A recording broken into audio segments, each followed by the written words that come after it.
अखंडं सच्चिदानंदं अवाङ्मनसगोचरम् आत्मानमखिलाधारम् आश्रये भीष्टसिद्धये। आप सभी को प्रणाम। अजस्र योग पीठ पे और संस्कृत प्रदेश यूट्यूब चैनल पे आप सभी का स्वागत है, अभिनंदन है। वेदांत सार जो कि कल से शुरू हुआ है, यह विषय आज उसका द्वितीय दिन है, दूसरा दिन।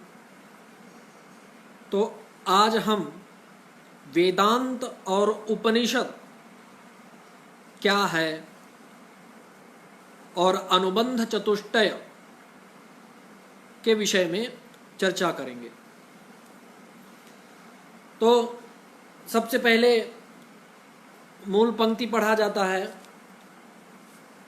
तो यहाँ पे है, तत्र वेदांतो नाम उपनिषद प्रमाणम तदुपकारीणि शारीरक सूत्रादीनि च अस्य वेदांत प्रकरणत्वात् तदीयैः एव अनुबंधैः तद्वत्ता सिद्धेः न ते पृथक् आलोचनीयाः इति मूल पंक्ति वर्तते। क्रमशः वयम् अर्थं ज्ञातुं प्रयत्नं कुर्मः। अत्र उक्तं तत्र वेदान्तो नाम, वेदान्त इत्यनेन किम् इति प्रश्ने सति उच्यते वेदस्य अन्तः वेदान्तः। तर्हि वेदस्य अन्त नाम अंतभागः, अंत इत्यनेन सिद्धान्तः, उपनिषदां ग्रहणं भवति। वेदान्तो नाम उपनिषत् प्रमाणम् इत्युक्तम्। तर्हि वेदानां सिद्धान्तरूपेण यद्वर्तते तदेव तेषामेव ग्रहणमत्र भवति, अर्थात् उपनिषदाम्। अतः उच्यते वेदांतो नाम उपनिषत् प्रमाणम्। इदानीम् उपनिषद इत्यस्य निर्वचनं क्रियते। उपनि इति उपसर्गद्वयपूर्वकम् अत्र शद्रुल धातोः अर्थात सत् इति धातोः विप्रत्यांतं रूपम् उपनिषद इति वर्तते। तत्र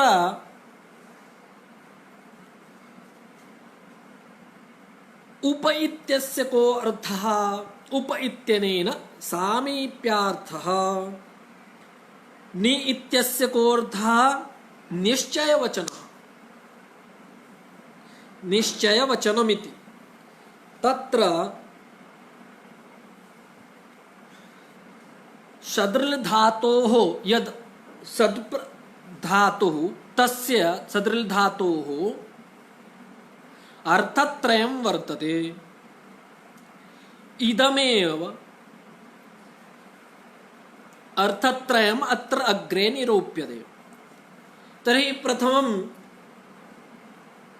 विशरण गति अवसादनम्, अवसादनम् इति अर्थत्रयं वर्तते। एतेषां त्रयाणामपि अर्थानां वैशिष्ट्यं वर्तते। किं वैशिष्ट्यम् इत्युक्ते विशरण इत्यनेन नाशः इत्यर्थः। अर्थात् अग्रे इतोपि विस्तृत रूपेण उच्यते। इदानीं सूक्ष्म रूपेण किञ्चित् एतेषां त्रयाणामपि अर्थानां विषये वदामि। विशरण इत्यनेन नाशः इत्यर्थः। तर्हि कस्य नाशः इति प्रश्नः उच्यते। कस्य नाशः इत्यनेन जीवस्य संसार बीज संसार बीजस्य नाशः गति इत्यनेन प्राप्तिः।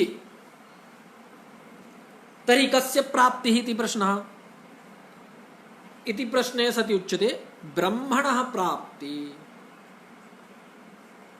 अवसादनं तृतीयम्। अवसादनम् इत्यनेन शिथिलीकरणं। केषां शिथिलीकरणम् इत्यनेन गर्भवासादि दुःखादीनां शिथिलीकरणम् इति।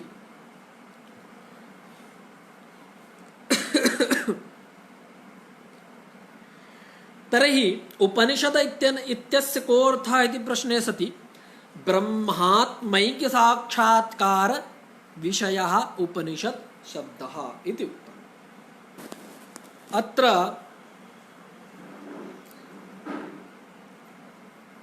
ब्रह्मविद्या उपनिषद इत्यनेन ब्रह्मविद्या अथवा अध्यात्मविद्या इत्यपि वदन्ति। अस्य वेदान्तस्य अध्ययनेन किं प्रयोजनम् इति प्रश्ने सति उच्यते अस्य अध्ययनमात्रेण वेदान्तस्य अध्ययनमात्रेण ऐहिकं तथा पारलौकिकं यः विषयः वर्तते तेभ्यः विषयेभ्यः जीवः विरक्तो भूत्वा मोक्षमाप्नोति, परमं पदम् आप्नोति इत्यर्थः। वेदान्तस्य अध्ययनेन जीवः विरक्तो भूत्वा सांसारिकं पारलौकिकं यद् दुःखजन्यं वस्तु वर्तते, विषयः वर्तते, तेभ्यः अस्य जीवस्य विरक्तिः भवति वेदान्ताध्ययनेन। अर्थात संसार बीज भूतायाः अविद्यायाः नाशो भवति इति उक्तम्।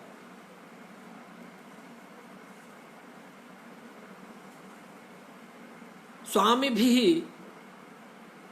अजस्रानन्दैः एकम् उक्तिः उच्यमाना आसीत् कदाचित्। पुनरपि जननं पुनरपि मरणं पुनरपि जननी जठरे शयनम् इति एकं पदं वर्तते। तदा तदा ते वदन्ति स्म अस्मिन् विषये। अर्थात् वारं वारं इह संसारे आगमनस्य यत् कष्टं वर्तते, मातुः गर्भे भूत्वा तत्र नानाविध कष्टैः पीडितोऽयं जीवः,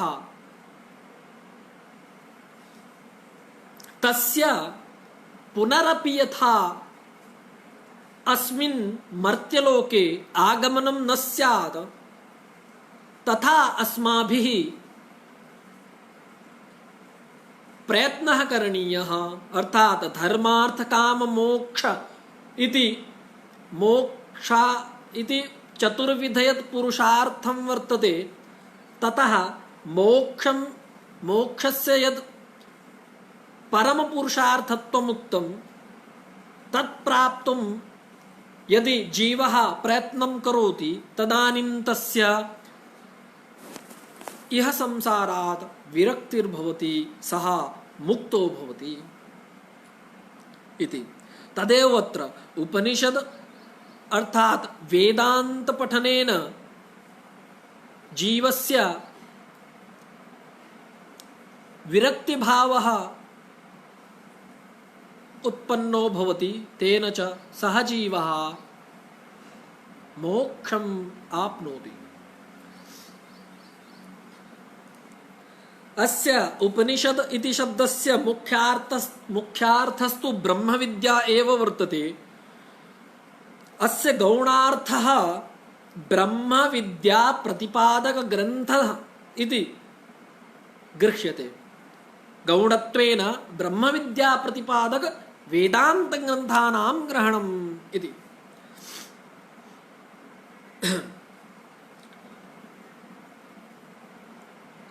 अग्रे च उक्तं मूलपङ्क्तौ पश्यामः। तत्र वेदान्तो नाम उपनिषत् प्रमाणम् एतावता अवगतं खलु। तदुपकारिणि शारीरक सूत्रादीनि च इति। तदुपकारिणीत्यनेन शारीरक सूत्रादीनां ग्रहणं भवति।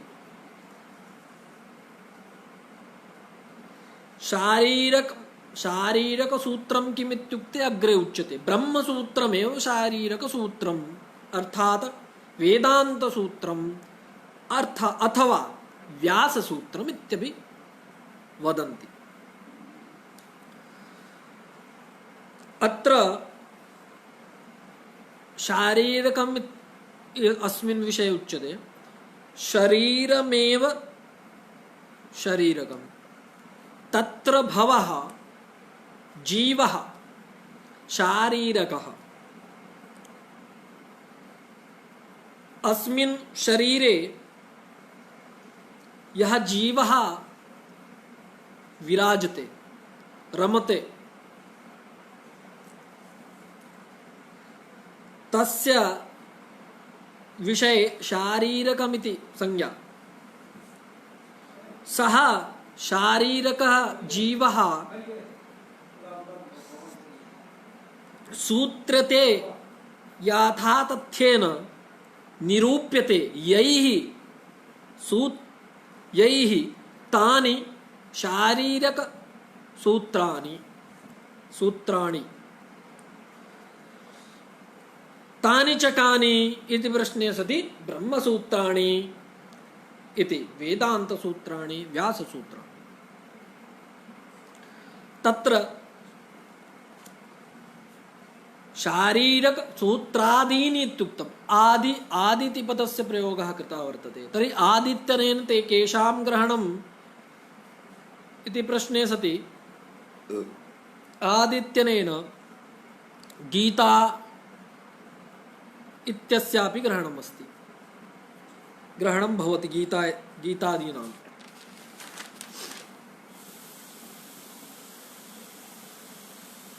इदं शरीरमिदं निन्दितः नानादोषदूषितः वर्तते।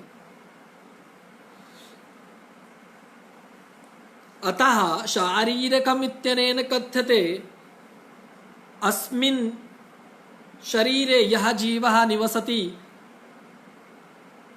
तस्य शारीरक इति संज्ञा।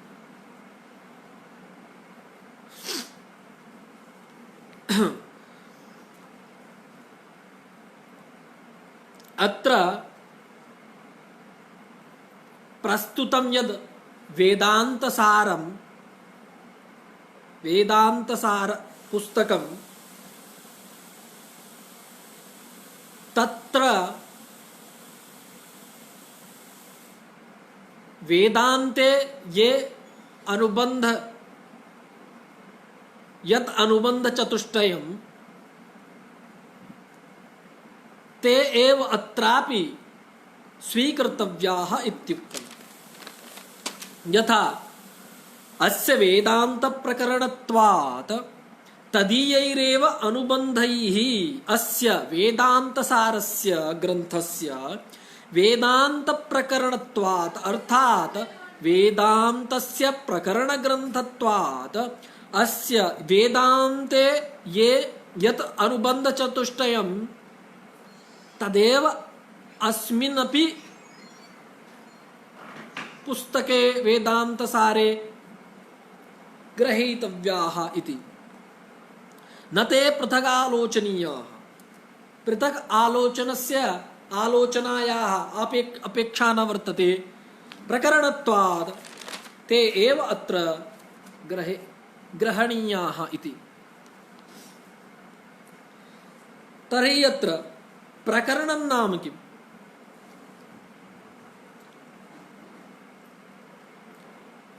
प्रकरणं नाम शास्त्रैकदेश संबंध शास्त्र कार्यान्तरे स्थितम् इति। अर्थात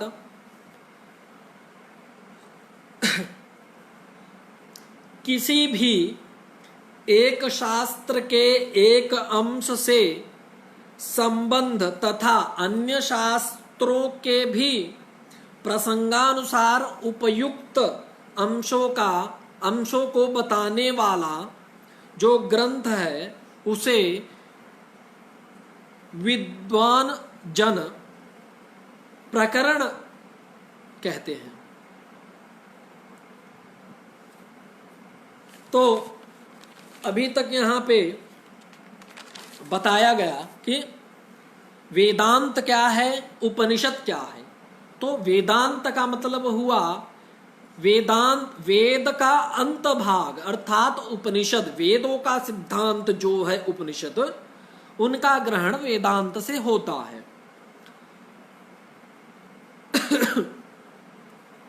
तो उपनिषद का क्या अर्थ है? उपनिषद के विषय में कहना चाहते हैं कि उप और नि, उपसर्ग पूर्वक, जो उप नि उपसर्ग है और शद्रल धातु है, सद धातु और क्विप प्रत्यांत, ये उपनिषद रूप बनता है। तो उपनिषद का मतलब यहां पे हुआ ब्रह्मैक साक्षात्कार विषय। उपनिषद शब्द यह सह ब्रह्मैक साक्षात्कार विषय। हाँ, और उपनिषद में जो शद्रल धातु है उसके 3 अर्थ बताए गए हैं। तो एक है विशरण, जिसका अर्थ है नाश होना। नाश होना मतलब संसार बीज का नाश होना, जिसके कारण जीव को बार बार इस मर्त्यलोक में जन्म लेना पड़ता है और नाना प्रकार के दुखों को भोगना पड़ता है, सांसारिक ताप को सहन करना पड़ता है। ऐसे संसार बीज जो अविद्या है उसका नाश होता है। ये अर्थ है विशरण का। गति का अर्थ हुआ प्राप्ति। प्राप्ति का अर्थ है, प्राप्ति इससे क्या तात्पर्य है, मतलब ब्रह्म की प्राप्ति होती है, ब्रह्म की प्राप्ति। और अवसादन शब्द से तात्पर्य है कि शिथिलीकरण। शिथिल किस चीज का? तो गर्भादि वासना के जो दुख हैं उन सब का शिथिलीकरण ही इसका अर्थ है। तो उपनिषद को ब्रह्म विद्या भी कहते हैं, अध्यात्म विद्या कहते हैं, जिसके अध्ययन मात्र से जीव इस संसार के सारे दुखों को छोड़ के, सारे दुखों से मुक्त होके इस संसार के और पारलौकिक संसार के भी क्षणिक सुख भोगों से अपने आत्म को निर्मुक्त करके जो भगवान के ब्रह्म को प्राप्ति करता है, परम पद की प्राप्ति करता है, तो वही वेदांत शास्त्र के पढ़ने का प्रयोजन बतलाया गया है। यहाँ पे ब्रह्म उपनिषद शब्द का मुख्य अर्थ ब्रह्म विद्या बताया गया है, लेकिन गौण रूप से ब्रह्म विद्या जो प्रतिपादक ग्रंथ हैं अपने वेदांत ग्रंथ, तो उनका विग्रहण गौण रूप में बताया गया है यहाँ पे। इसके बाद शारीरिक, इसका भी अर्थ कुछ बताया गया शुरू में कि शरीर में जो जीव है वो उसका शारीरिक भी नाम है, और जो अपने शरीर के अंदर निवास करता है तथा जो जिस जीव का वर्णन जिन सूत्रों से किया जाता है वो सूत्र शारीरिक सूत्र बोले जाते हैं। वेदांत सूत्र अथवा व्यास सूत्र से हमें बोध होता है।